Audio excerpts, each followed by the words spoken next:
Okay, now here's a tricky one. We're going to add a second application, sort of a sub-application to our main installer. So as you can see here, I'm now in the file folder number 5 in our source files / files folder, and we've got an additional item here in our folder over the last few lessons, and that's the quickstartvideo.exe.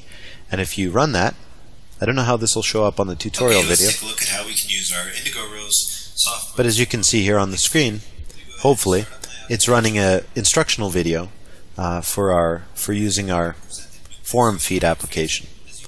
So I'm going to shut that down here, and that's something that we're going to add to our main application. We'll add an option for people to run that. And what we're going to do here is start up Setup Factory, again from scratch, and we're going to build our application similarly to the way we have been. So we'll create a new project, press the next button, we'll browse to the number 5 folder now this time in our source files folder, and then we're going to press next. We'll go through this process, and we're going to go ahead now and add our folders just like we've been doing it all along. Keep everything intact, and there we go. We've got our project and it's ready to go. Now, the difference between this and our last project, of course, is that secondary application there. Now, there's a couple different ways that you can handle this, but let's just go ahead and look at the simplest way.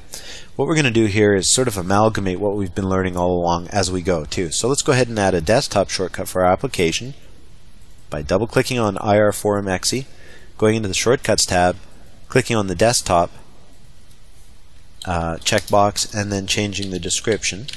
Okay, so this is part of what we did in the last lesson, and this is just sort of by way of review so we can remember what we're doing. Let's go ahead and create a desktop shortcut for our video exe as well. We'll go to the Shortcuts tab, and we're going to go ahead and click the desktop checkbox, and then we're going to change the title here to Quick Start Video. Okay, and we've already got a link for this into the Start Menu app folder. That's good, we'll leave that. And then we're going to go ahead and create a shortcut in the app folder for the Quick Start PDF as well. Okay, so we've been doing that sort of as we go, and then we'll just rename that Quick Start PDF. So all our shortcuts are set up. That's all ready to go. Now let's go ahead and add that web link to the end of our installer again. We'll put all the bells and whistles in this one. So we're clicking on the on shutdown area of the actions area on the left here, and then we're going to go ahead and type in here a file open URL action. Okay, and we'll just again type in a string, which is our website address, and then we're going to specify the way that we would like the window to appear, and in this case, of course, we're just going to go show normal.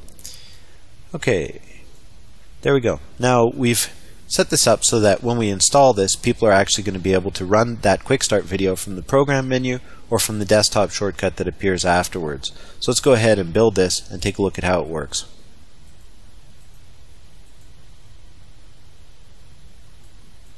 Going to open our folder, we'll go through the install process, and here we go.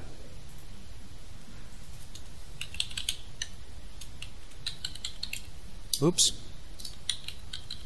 There we go. Press next. Go with our defaults here and let it install.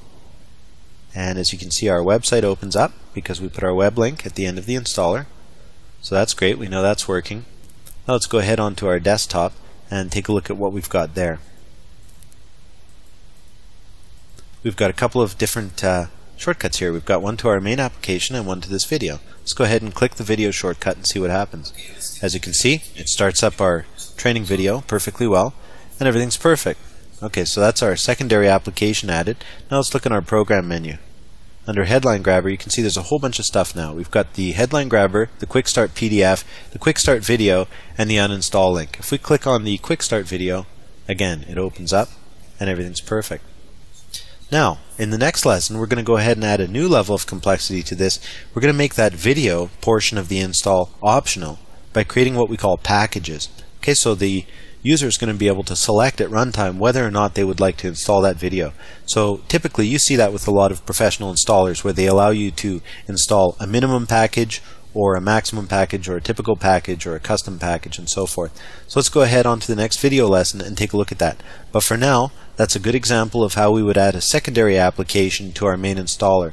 So you're not limited by only one Axi application in each installer is the main point that we want everybody to get here. You can actually go ahead and add as many Axis as you need, and you can go ahead and create shortcuts for them and so on and so forth, and the setup factory is going to go ahead and install everything to the proper folders with everything intact, the structure, and everything's going to run perfect at runtime. As you can see, it only takes a couple minutes and it's super reliable. None of our installers that we've built so far have had any problems whatsoever.